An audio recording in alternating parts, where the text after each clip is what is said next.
विजयला दररोज 1500 रुपये पगार मिळतो, त्यापैकी 2 पंचमांश भोजनावर खर्च होतो व राहिलेला पैकी 1/3 हा घर खर्च होतो. तर दररोज किती रक्कम विजयकडे शिल्लक राहील हे आपल्याला काढायचं आहे.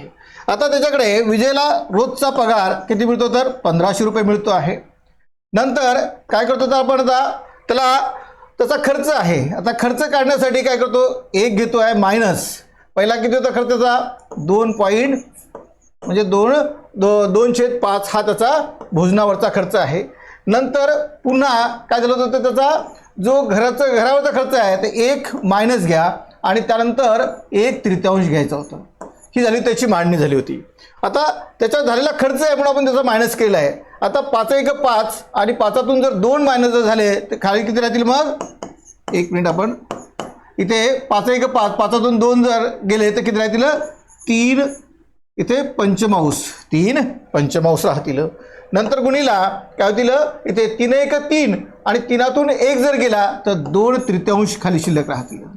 मग काय करा यांनी इथे हे 3 कटले हे 3 कटले 5 1 5 5 3 15 हे 2 शून्य इथे दिले आणि दोन्ही या 300ला भागितलं गुणलं तर काय होईल तर 600 उत्तर येईल. म्हणजे रोजचे विजयचे किती रुपये शिल्लक राहतात तर 600 रुपये शिल्लक राहतात. पर्याय क्रमांक 4 हे बरोबर आहे. जर व्हिडिओ आवडला तर लाईक करा, शेअर करा, सबस्क्राईब करा. थँक्यू.